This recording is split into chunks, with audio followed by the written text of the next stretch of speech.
thank you again so much for taking some time today, Ralph. For our viewers at home, why don't you introduce yourself and tell us a little bit about you? All right. My name is Ralph Rebandt. I'm running for governor of Michigan, as you probably are all aware. I have grown up in Michigan. We lived in Wayne County for 18 years of my life with my parents and my sister, and on a farm, actually. Well, it was my grandfather's farm. We lived next door, but we grew up in a very unpopulated area. And then when my grandfather sold his property, the neighborhood just exploded with new homes because of the Ford stamping plant.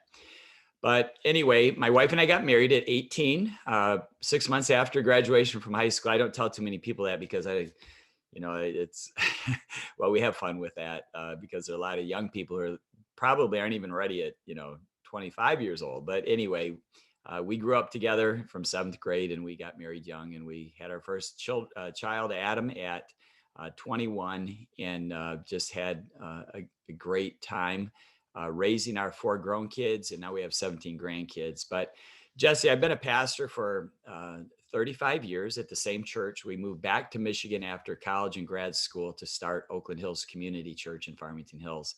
So about a year ago, I sensed a call to run for governor, and here I am 14 months later on the trail, 60,000 miles on my truck in the last year.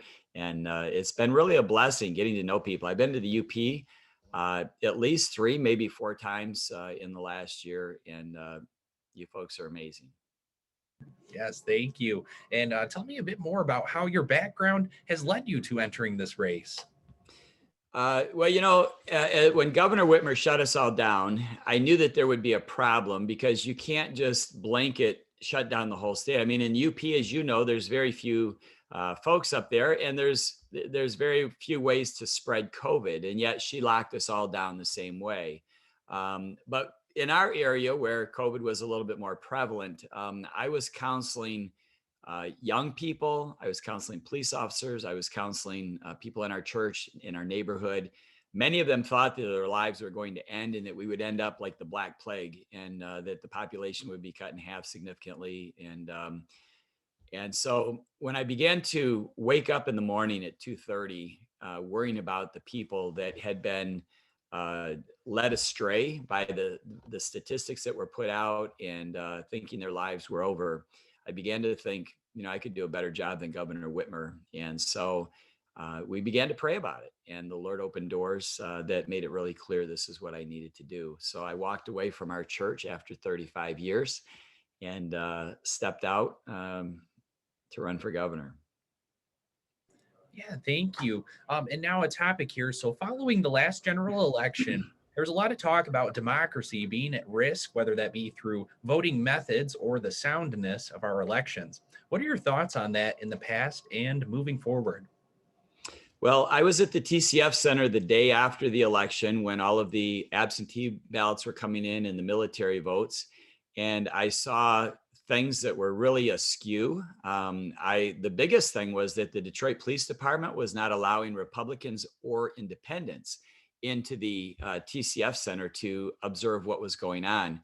They were kicking people out if they questioned a ballot. Somebody would scream and yell, and Republicans and independents were getting kicked out. I've got videos of that. I have friends that I met there who were getting kicked out. But Jesse, I was able to get in because I have a police badge. When they weren't letting anybody else in, I just showed my badge, and the supervisor waved me in. And I saw the fraud. I saw the things that were really wacko.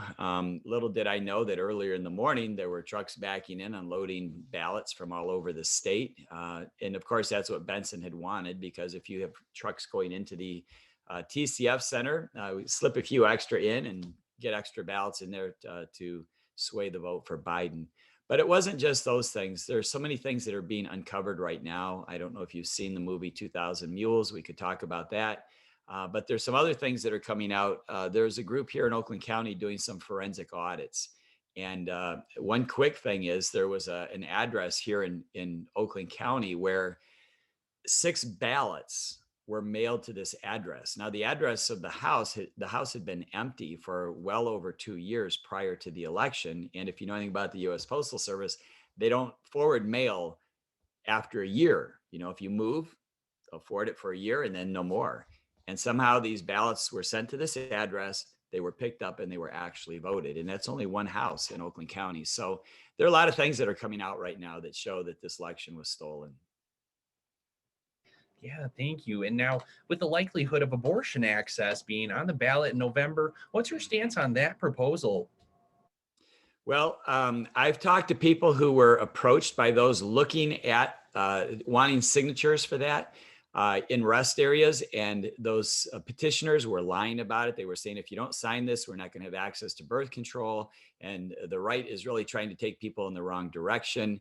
I think that ballot proposal is really way out of line when it says that you can get an abortion up to 9 months. That's awful. That's inhumane. And I question our society. If people agree with that, what kind of society slaughters their young, whether it's at 9 months or whether it's after conception? And so I'm very much against that proposal, and I'm on record as being the most pro-life candidate in the race for governor. I have Father Frank Pavone's endorsement, Abby Johnson, whose life story was told in the movie Unplanned. She has endorsed me. And so, we've got some really significant patriots and people who understand the issues supporting us on this issue, because I've been pro-life my whole life. And I've been speaking about it from a biblical perspective at church as a pastor, and obviously a scientific perspective as well, because we know a lot more now than we did in 1973 when Roe versus Wade was passed. We didn't have ultrasounds and we didn't have DNA testing. A lot of things demonstrate that infant, that child, or to use the word of the left, the fetus is not the woman's body. It's clearly a separate person. Yeah, thank you, Rolf. And now another thing here. So, if elected, what would you do to improve access to mental health care resources in the Upper Peninsula? In the Upper Peninsula, I didn't know you had that issue in the Upper Peninsula. Every time I go up there, everybody's normal, and it's a great relaxation time. I think people come up there for mental health renewal. But what I would do, this is a loaded question, because mental health could be anything from situational depression to suicidal ideation. And when I look at that spectrum, and as a pastor, I've had opportunity to counsel people on both ends of the spectrum and everything in between. One of the things that I want to do, Jesse, is really see, first of all, the impact that mental illness is having on our prisons, because we used to have mental health hospitals. And what's happened is those were shut down. And now all the folks that are having mental health issues are getting locked up. And I'm not convinced that all the people with mental health issues need to be locked up. I think I don't think, I know there's other support systems that can be given to them. So I have a variety of ideas. One is empowering faith-based organizations to come along these folks. I really have seen that governmental programs don't work in this department. As I said firsthand, I've talked with people who have had suicidal ideations, over 25 of them, and not one of them has taken their life. And yet, when I talk to people who are trained in professional counseling, as they call it, masters in social work or whatever, rarely do I come across anyone who's has not lost a person that they have counseled. And so when we interject God into the picture, it totally changes one's perspective, because they realize they are on this planet for a purpose, that God has raised them up, uh, caused them to be born into this community, into Michigan. And when they begin to realize that their life has meaning from that perspective, it totally changes everything. So it's a very important issue to me, because I have dealt with it for my whole ministry. Yeah, thank you. And now, so another thing here. If elected, what would you do to improve access to care for seniors? That's a great question. First of all, we need to have transparency. And what I am proposing is that Michigan become an open record state. In other words, right now, citizens in Michigan cannot FOIA Governor Whitmer's office to find out what happened in the nursing home deaths during COVID. Because I'm a pastor, I'm running on truth, transparency, and accountability. And I'm not just talking about it, I'm actually telling people that I will sign a bill that says Michigan will be an open record state. It's important that the people of Michigan know what goes on in the nursing homes. So that's one thing. The other thing that we have to, I'm sorry, for senior, did you say nursing homes or senior citizens? I'm sorry. I suppose we could group the two. Okay. On senior citizens who aren't in the nursing homes, I would really, I'm going to encourage the legislature to look at how we can cut the property tax completely for people who are over 65. I'm getting emails from people, I don't want to say every day, but frequently, from people who say, Ralph, we can't afford the $5 a gallon. We have to decide if we're going to put food on our table or we're going to go to our kids' our grandson's basketball game. And that people shouldn't have to live in a society like that. And this whole perspective that Gretchen Whitmer has that's tied to President Biden, I should say Resident Biden, the whole connection there demonstrates that there's this globalistic perspective that's trying to lock us down, take us to green energy, shut down the pipeline, and all this stuff that really is lunacy, in my humble opinion, because we cannot. There's no such thing as global warming. That when I was growing up, Jesse, before you were ever born, I was in college, and the issue back when I was growing up was global freezing. Everybody was afraid there's this hole in the ozone and the whole planet's going to freeze to death. So here we are 40 years later. Now everybody's going to burn to death. And, when people say the sky is falling, the sky is falling, it's the old Chicken Little thing. When you've been around long enough to see several generations of lies, those things don't impress me much. And I'm not, I don't even believe that there is an issue with global warming or climate change. So, yeah, we could talk about that again. I would love to keep going on that discussion, but yeah, it's all tied together. And I'm completely convinced if we talk about line 5, that needs to have the tunnel, though I toured the facility and I'm convinced that it is a very safe line right now, if nothing else happened to it.